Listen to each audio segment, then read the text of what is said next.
every YouTuber the internet loves to hate, there's a side of the story almost no one talks about.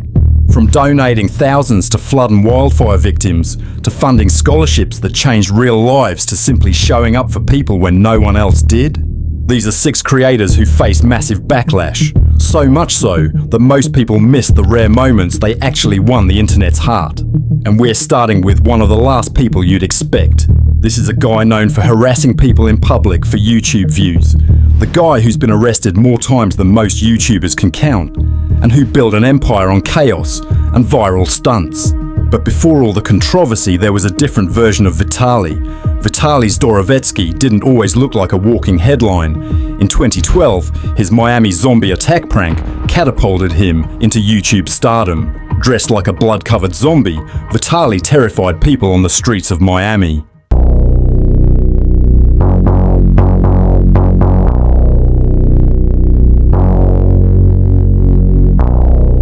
He followed it up with even wilder videos, faking hitman encounters, sneaking into the World Cup, and yes, even streaking during major sports games. At first it was outrageous, but entertaining. But over time, something shifted. Vitaly's content began walking a dangerously thin line between comedy and harassment. The stunts got bolder, more intrusive, and way more aggressive. Audiences started turning on him.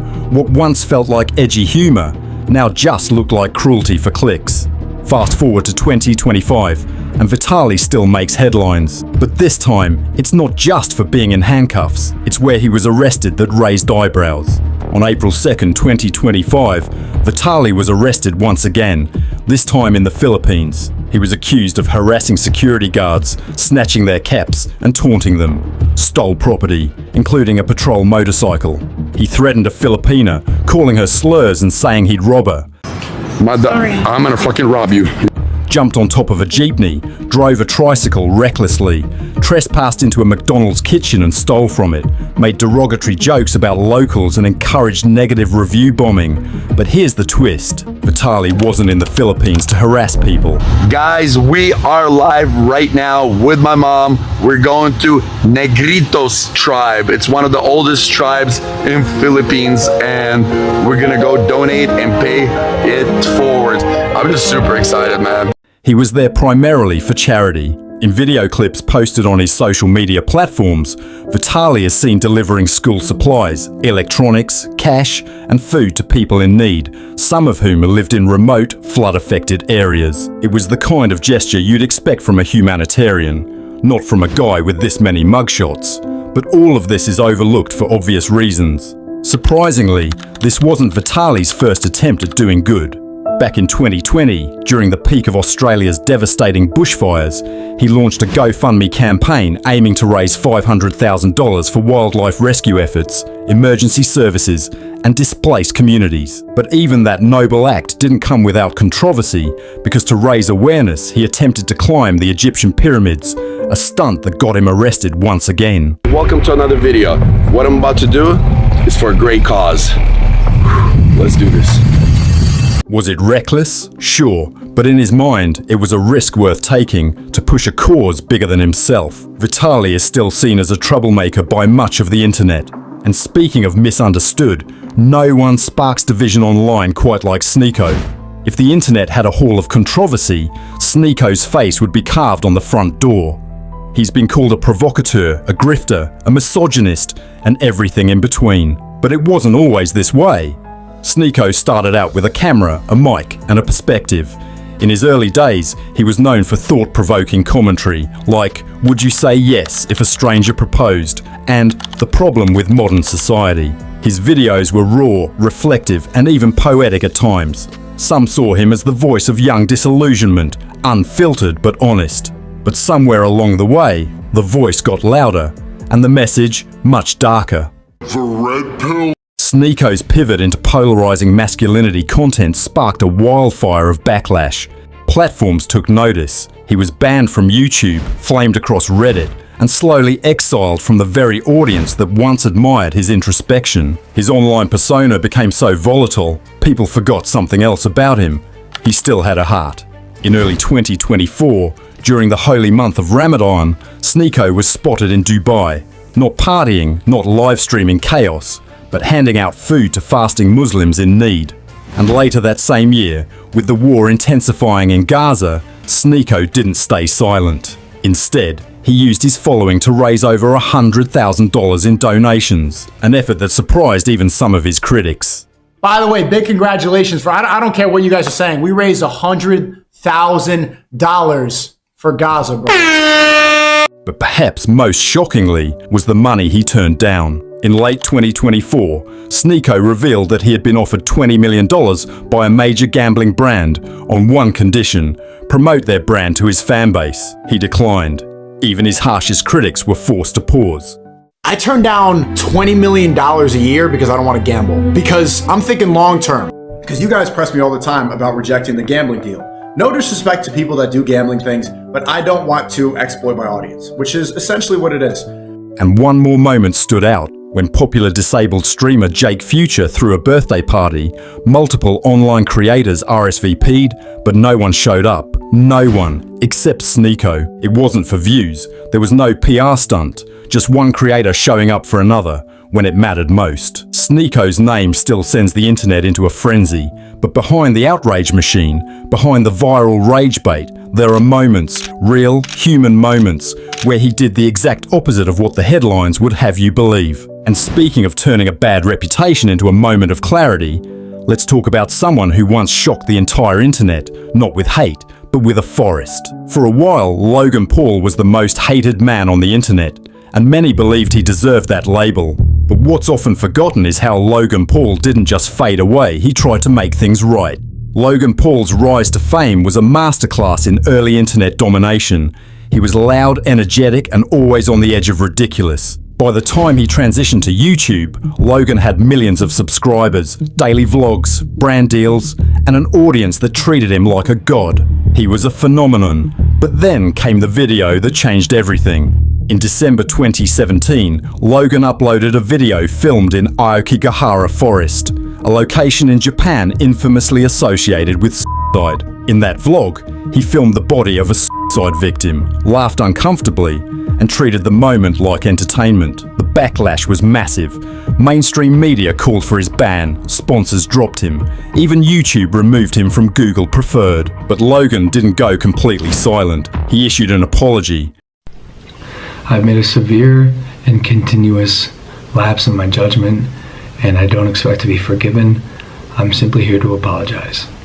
Then he went offline and started to listen. Weeks later, Logan released a new video, this time not for views, but to spread awareness about suicide prevention. In the video, he met with Kevin Hines, a man who jumped off the Golden Gate Bridge and survived. Their conversation was raw, emotional, and for once, Logan wasn't trying to be a showman. He was just a human being trying to understand. Then came the announcement. So I'm pledging to donate $1 million to various suicide prevention organizations, with the first $250,000 going immediately to the National Suicide Prevention Lifeline so they can increase their capacity to help those in need. Yes, the internet was skeptical, but others weren't so quick to judge. Logan began speaking at panels, attending mental health discussions, and producing content that reflected a shift, however gradual, from chaos to purpose. And now from one controversial YouTuber who's trying to grow, to another who still hasn't figured out whether he wants to be loved or feared. He's loud, he's obnoxious, and to many he's one of the most annoying streamers on the internet. What's your first name? Tell me your first name.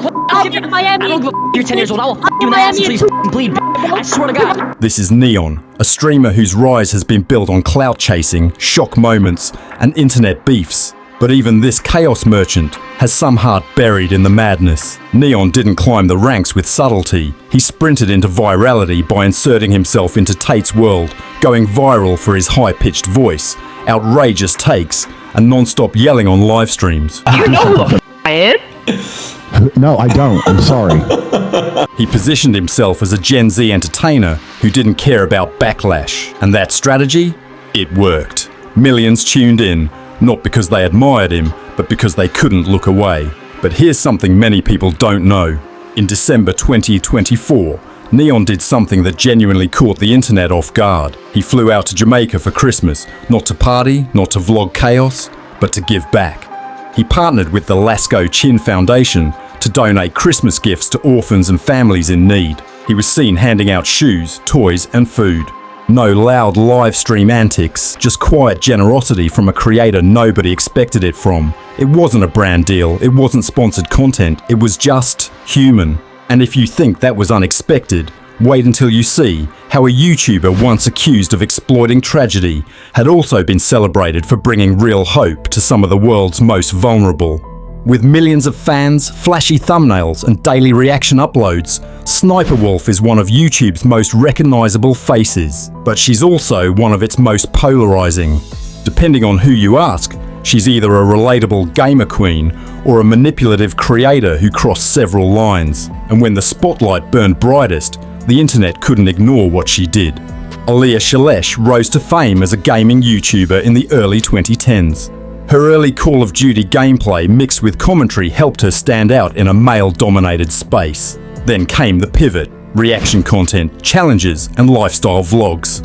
It exploded her reach, landing her millions of views a day.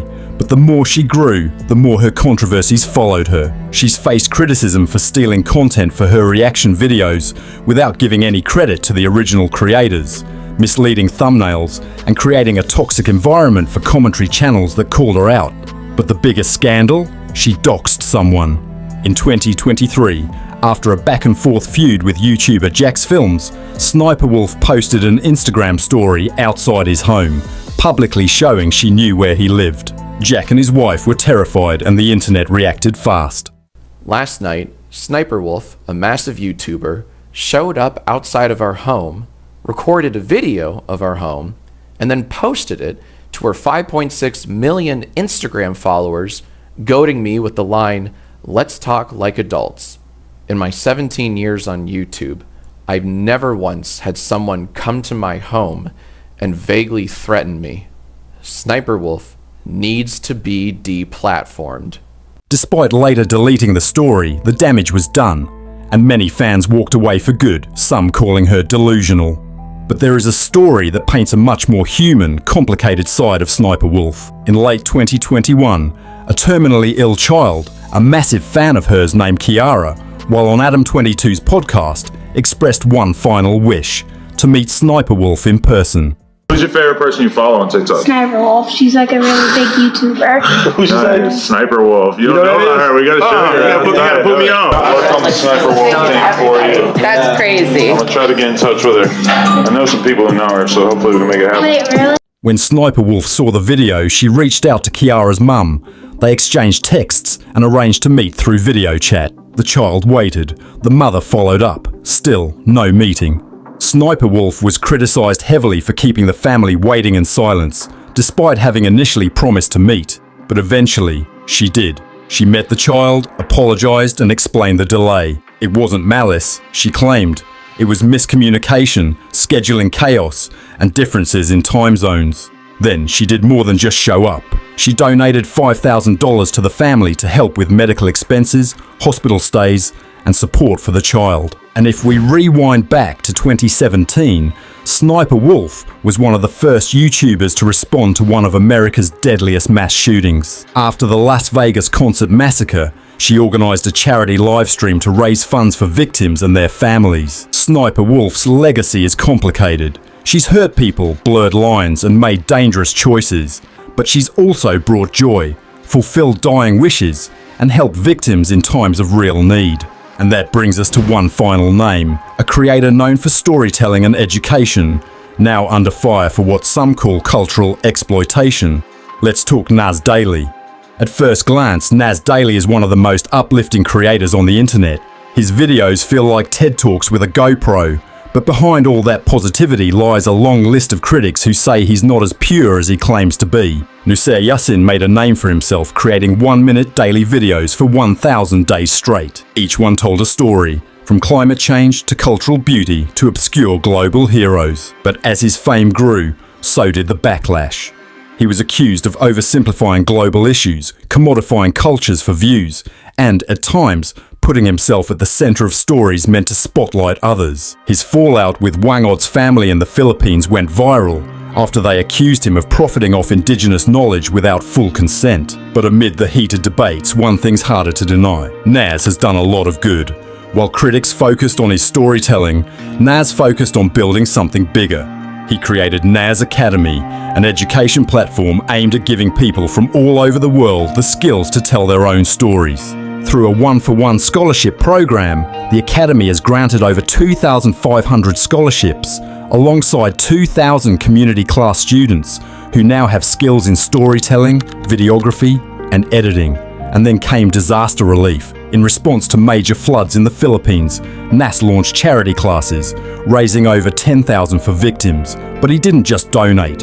He turned the moment into global storytelling that got thousands involved. And he kept going. His method may be controversial.